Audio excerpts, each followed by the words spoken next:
नमस्कार, मैं सत्येंद्र सिंह एक बार आपके बीच फिर। प्रधान सेवक के सामने पहला प्रश्न मेरा ये है कि आपने बजट में कोविड संकट के लिए 35,000 करोड़ रुपए आवंटित किया।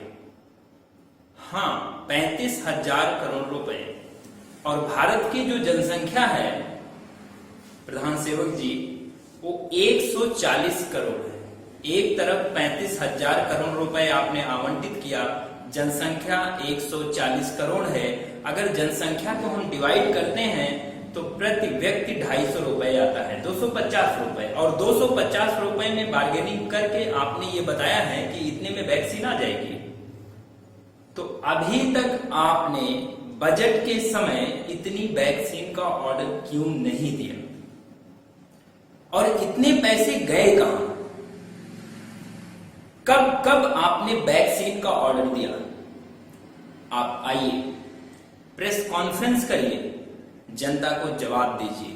क्योंकि अगर ये इस वैक्सीन का ऑर्डर आपने समय पर कंपनियों को दिया होता तो भारत की कंपनियां भारत से ही वैक्सीन बना के 6 करोड़ वैक्सीन के लगभग विदेशों में निर्यात न करती। इसका मतलब समय पर आपने ऑर्डर नहीं दिया।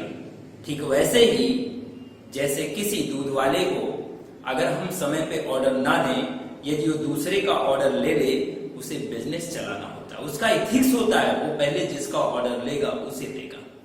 इसीलिए कुछ वैक्सीन बनाने वालों को आप सुन रहे होंगे, वो भाग जा रहे हैं। किस लिए? समय पर ऑर्डर दिए नहीं, और जब संकट आया तो सोच रहे हैं दूसरे का हिस्सा भी आपको मिले। ऐसा कभी नहीं होता। आपने जनता के साथ बहुत बड़ा धोखा किया है। इसका जवाब आपको देना पड़ेगा, आपको देना चाहिए। नहीं दे पा रहे हैं तो ये बताइए आगे आप क्या करने जा रहे हैं। दूसरी बात, आप ये कह रहे हैं कि वैक्सीन हर जगह पहुंच रही है। कई जगहों पर वैक्सीन खत्म हो गई है, वैक्सीन के सेंटर बंद हो रहे हैं, और एक नया दौर शुरू होने वाला है बच्चों के लिए। बच्चों के वैक्सीनेशन पर आपका क्या प्लान है, ये भी आप बताइए। दूसरा प्रश्न मेरा ये है कि इस समय वैक्सीनेशन ही जब एक उपाय है तो 140 करोड़ जो जनता है उसको आप कब तक वैक्सीन प्रोवाइड करा देंगे, इसकी भी बात कम से कम सामने आकर खुलकर आप बता दीजिए। कब तक नहीं प्रोवाइड करा पाएंगे ये भी आप बता दीजिए। आप अपने पैसे से प्रोवाइड करा पाएंगे कि नहीं करा पाएंगे ये भी आप बता दीजिए। केंद्र राज्य का खेल खेलते रहेंगे या नहीं खेलेंगे, अपनी रिस्पॉन्सिबिलिटी निभाएंगे ये भी बता दीजिए। या आपको केवल अपनी इमेज बनाने की ज्यादा चिंता है। दूसरा प्रश्न प्रधान सेवक के सामने मेरा ये है कि कोविड का दौर शुरू होने के पहले भारत में कितने वेंटिलेटर थे? प्रेजेंट में भारत में कितने वेंटिलेटर हैं और कितने वेंटिलेटर सही सलामत चल रहे हैं और कितने खराब हैं? अगर वो वेंटिलेटर खराब हैं तो उनको आपने सही कराने के लिए कोई व्यवस्था किया या नहीं किया?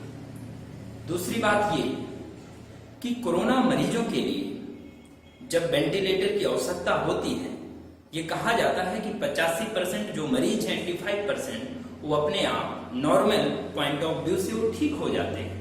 15% को इलाज की जरूरत होती है, जिनमें से 10% को आईसीयू बेड की जरूरत होती है। तो 10% अगर मान के चले तो कम से कम 15 करोड़ वेंटिलेटर चाहिए, 15 करोड़ आईसीयू बेड चाहिए। क्या भारत में इतने आईसीयू बेड हैं? क्या इतने डॉक्टर हैं जो इनको ऑपरेट कर सकें? अगर नहीं है तो उसके लिए आपने क्या इंतजाम किया? अगर इंतजाम नहीं किया तो कब तक करेंगे? इस प्रश्न का भी जवाब जनता आपसे चाहती है। दूसरी बात मैं जानना चाहता हूं कि पॉलिटिकल लीडरशिप में जो लोग बड़े स्तर पर हैं, जो राजनीतिक स्तर के रसूखदार लोग हैं, या बिजनेस क्लास के जो रसूखदार लोग हैं, उनके लिए कितने बेड आरक्षित रखे गए हैं, आईसीयू बेड, और जिस पर अभी तक एक भी पेशेंट गया नहीं, आपको इसकी भी जानकारी देनी चाहिए। ऐसे कितने कोरोना मरीज थे जो बिना बेहतर उपचार के अभाव में मर गए? ऐसे कितना कोरोना मरीज थे जो ऑक्सीजन के अभाव में मर गए? ऐसे कितना कोरोना मरीज थे जिनको अस्पतालों में एडमिट नहीं किया गया? और ऐसे कितने कोरोना मरीज हैं जो अस्पताल पहुंचने से पहले इसलिए मर गए कि आपने टाइम पर उनकी जांच रिपोर्ट नहीं दी? और ऐसे कितने कोरोना मरीज हैं जिनको आपने कोविड डिक्लेयर करने में देरी कर दी?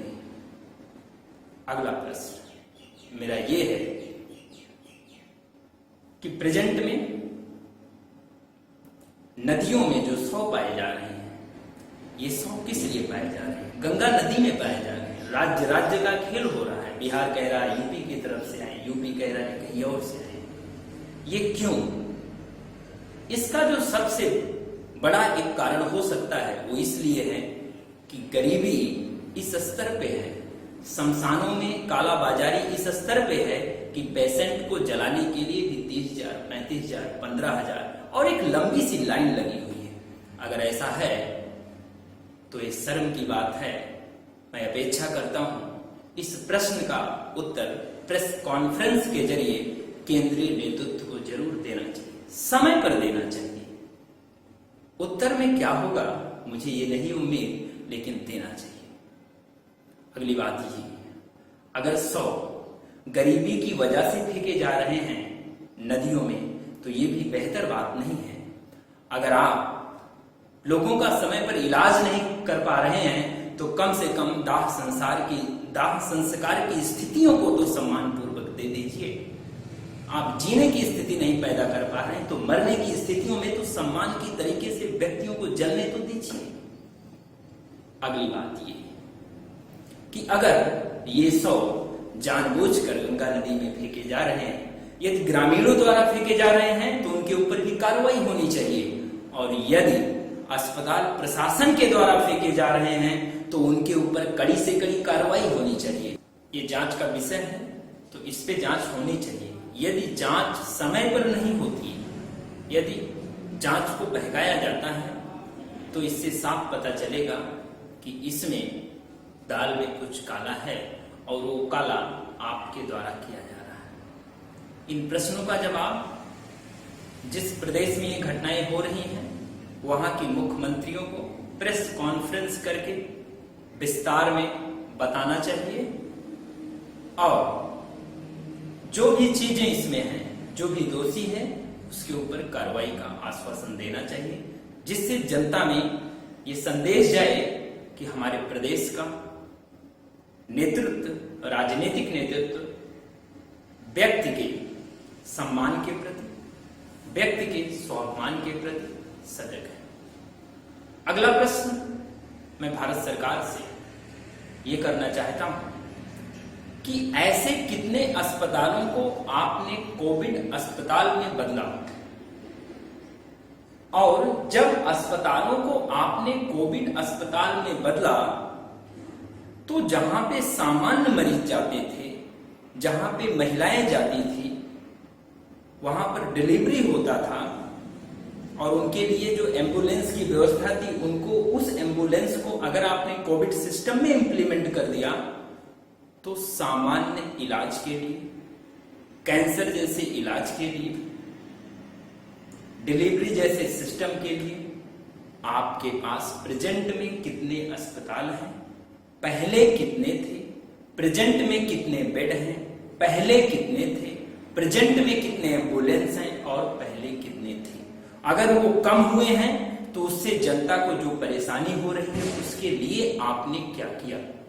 अगर आपने किया तो जनता को बताइए, अगर आपने नहीं किया तो जनता परेशान हो रही है, और इसके लिए दोषी सीधे और सीधे आप हैं। जैसे आप कहते थे ना कि आपका वोट सीधे और सीधे मेरे को मिलेगा, वैसे सारी कमियों के लिए सीधे तौर पर ये दोष आपके ऊपर ही जाएगा।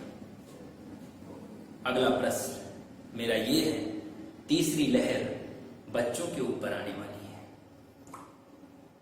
और ये जो लहर बच्चों के ऊपर आने वाली है, आप ये साफ तौर पर आकर बताइए इसमें कितने उम्र के बच्चे होंगे। जो बच्चे नवजात शिशु के रूप में पैदा हो रहे हैं उनके ऊपर भी कोविड का संकट है। जो बच्चे 5-6 साल के हैं उनके ऊपर भी कोविड का संकट है। जो 12 से 18 साल के बीच हैं उनके ऊपर भी कोविड का संकट है। और इस कोविड संकट के लिए आप क्या कर रहे हैं? गांव में अस्थायी अस्पताल आप बना रहे हैं कि नहीं बना रहे हैं? गांव में एम्बुलेंस की व्यवस्था आप कर रहे हैं कि नहीं कर रहे हैं? कि गांव के लोग साइकिल पे अपने मरीज को लेकर जाएंगे? गांव में बहुत गरीबी है। गांव के इंफ्रास्ट्रक्चर को डेवलप करने के लिए आपने क्या किया? अगर आपने किया है तो वहां पे एम्बुलेंस और अस्पताल की सुविधा है कि नहीं? ये भी प्रश्न मेरा आपसे है। और साथ ही मैं गांव के लोगों को ये बताना चाहता हूं कि पंचायत के चुनाव में आपने देखा कोरोना किस तरीके से पहुंचा। इसमें लगभग जो सूचना मिली है कि लगभग हजारों की संख्या में जो टीचर कोविड से एक्सपायर कर गए, उनके प्रति कौन जिम्मेदार है? उस प्रदेश के मुख्यमंत्री इसके लिए जितने ही उस प्रदेश के मुख्यमंत्री को आकर इस पे बोलना चाहिए, और साथ ही चुनाव आयोग तो जिस कदर दोषी है उसे वास्तव में सजा मिलनी चाहिए। और ये जो लोग एक्सपायर किए हैं, जो टीचर हैं, उनके लिए सरकार क्या व्यवस्था कर रही है। साथ ही मैं कहना चाहता हूं प्रत्येक गांव के ग्राम प्रधान और उस गांव का जो सामाजिक नेतृत्व है, जिम्मेदार लोग हैं, अपने गांव को बचाने के लिए आप तैयार हो जाइए। सरकारें तैयार हों कि ना हो, क्योंकि वो फाइलों में तैयार होती हैं, वे मीडिया में तैयार होती हैं, जमीन पर तैयार होने के लिए उन्हें अभी जरूरत है कि नहीं है ये आप भी जानते हैं, मैं भी समझ रहा हूं। आप अपने गांव में एक अस्पताल की व्यवस्था कर लीजिए, और अगर आपके गांव की जनसंख्या 1000 है तो कम से कम 100 बेडों का अस्पताल आप बना लीजिए। गांव के सभी व्यक्ति मिलकर सहयोग के द्वारा बना लीजिए, और एक अस्पताल को डेवलप करने में कम से कम 1 करोड़ का खर्च आएगा। अस्थायी ऑक्सीजन प्लांट की व्यवस्था भी कर लीजिए। नहीं तो जो तीसरी लहर आने वाली है, इसमें आप तड़पते रहेंगे, इसमें आप मरते रहेंगे। आपको केवल आश्वासन मिलेगा, इलाज मिल पाएगा, इसका भरोसा सरकारें देंगी कि नहीं देंगी ये तो नहीं पता, लेकिन वक्त पे आपको इलाज मिलेगा, ये भरोसा मेरे ख्याल से आप भी नहीं कर रहे होंगे। इसीलिए अपने बच्चों को बचाने के लिए, उन बच्चों को बचाने के लिए जिनके लिए दिन रात आप सपने देखते हैं, जिनके लिए मेहनत करते हैं, जिनके लिए नए नए नवाचार करते हैं, जिनके भविष्य के लिए आप बेहतर प्रयास करते हैं, उन बच्चों के भविष्य को बचाने के लिए आप अपने गांव में एक बेहतर अस्पताल तैयार कर लीजिए, और साथ ही एम्बुलेंस की व्यवस्था भी कर लीजिए। मैं सत्येंद्र सिंह, बहुत बहुत धन्यवाद।